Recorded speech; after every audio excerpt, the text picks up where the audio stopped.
I found that the single most important difference I found while gazing at Judeo-Christianity, and in fact the Abrahamic religions, although here I'm not talking Islam, I'm talking Judeo-Christianity, is a condition which I have given a term, I've coined a term for it called history-centrism. History-centrism means an obsession with history as the only way you can go and get ahead. And to understand the highest truth, you have to rely on a unique history which happened somewhere in the Middle East 1,000 years ago. It happened only once, it will never happen again. And the historicity of that event is the critical way to know the truth. And there is no such way available to the human being to advance and learn on his own, to reach a state of consciousness where he is in moksha, or he is in a state of enlightenment, or he has reached the top chakra, or he is like a rishi. Such a state is not possible, and therefore, given the infinite gap between God and man, which is the problem, the infinite gap between God and man, and God's absence from the universe, which is very different from the idea of immanence that we have, Sagun Brahman, that they don't have. Given this absence of God's immanence in the world, the only way this infinite gap has ever been bridged is via few selected prophets. And this prophet's written down account is the only way we can access.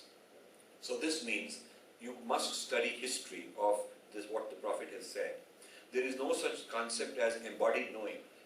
The counter to that from our tradition, I've termed it embodied knowing, which is the adhyatmic process. The adhyatmic process of meditation, of sadhana, of the kind of state that a rishi achieves, from which he has a unity consciousness and he is able to articulate truth that is not based on some unique historical event that happened to a third person, but something that happens to himself. So the study of history and the study of past is as a role model and as a guide to the process we have to do, but the availability of the process is there in us by the very nature of who we are as Satchidanand. And Aham Brahmasmi is not available in Christianity. So since it's not available in Christianity, they are prisoners of history. And I call that condition his bondage to history.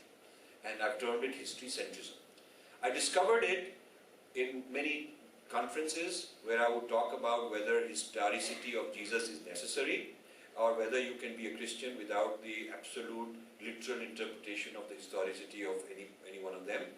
And I would constantly run into this roadblock that historicity is necessary. Some people can say it's not necessary, but when you go deeper into their psyche, they're not willing to give that up. I mean, they're willing to learn many things, but without giving up the history-centrism surrounding the biblical tradition. And similarly, in Islam, the history-centrism is very central. Now, you might know that Islam respects Jesus. But did you know that the status of Jesus in Islam is different than the status of Jesus in Christianity? And this has to do with both of them being history-centric. In Christianity, as I explained earlier, Jesus must have virgin birth and must be Son of God. He is not just a prophet. Because to redeem original sin, it is not enough for a prophet to come and redeem original sin. God has to be incarnated and be sacrifice himself in order to redeem the magnitude of original sin, which is so infinite and so eternal. Only God can do it. So that interpretation of Jesus is necessary for them.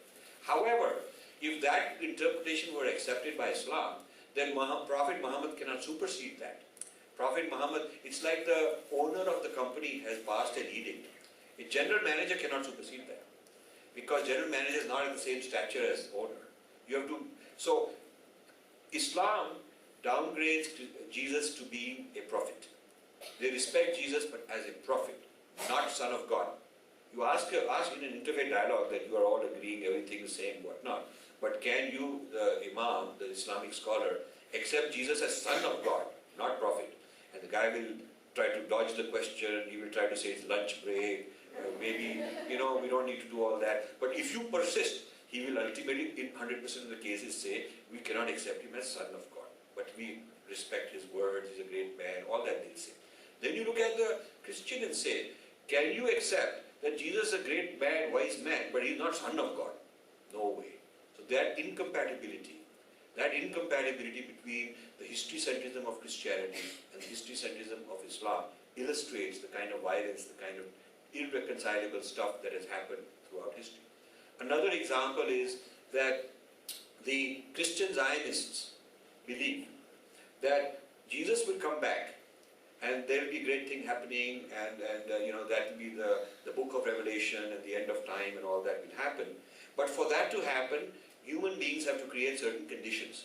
It is human beings have to do some purusharth, and then Jesus can come back.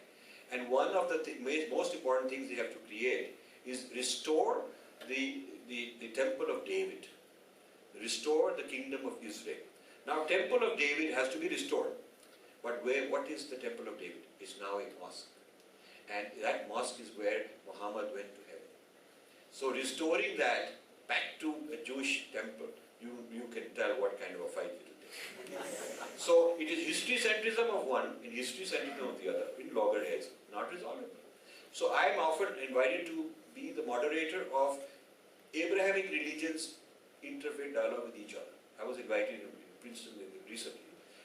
The three Abrahamic religions having dialogue, and I am brought in to introduce this idea that we can go beyond history-centrism and then we can solve this problem. You have to give up some history-centrism. You have to loosen that absolute exclusive claim to history because it's incompatible with the other guy's claim. And you have to go into Adhyatma. You have to go into different kind of universalism that I want to teach. Now this is my opening to bring in Vedic and Upanishadic universalism, which is not in bondage to any history of anyone. Yeah. So this is a very important point which has worked in every discussion that I've had. The moment I bring in the idea of history-centrism, then it's very clear the people on our side, the Hindus with the Hindu background, understand why merging and getting digested into Christianity and becoming part of their history-centrism is not a good idea. They understand that because being one and turning our dance into Christian dance and Christian yoga and all that essentially means we are being digested into the historicity of Jesus, because otherwise they can accept many other things, but they want to map it into the DNA of that history. See, and that the keeper of that history is an institution called the church. So the Bible is like the source code for Windows is to Microsoft. If you ask Microsoft give up the source code, well, they'll go bankrupt because that's their asset. So this historicity is the asset which gives the power to the church, and that historicity is so unique that they have to impose it everywhere they go, and they can keep digesting good ideas. They find good things in Hinduism, they keep digesting them, and we naively keep offering it to them, thinking that actually I'm a deer, he'll eat a bit of me, but he'll become mild like a deer like me. Maybe they do this yoga, become like me. The point is that the person who has not given up history-centrism and who digests the yoga, he'll just, as long as he keeps the history-centrism, that tiger's DNA remains the tiger's DNA. Part of the process of really accepting the dharma traditions is to sacrifice the history-centrism.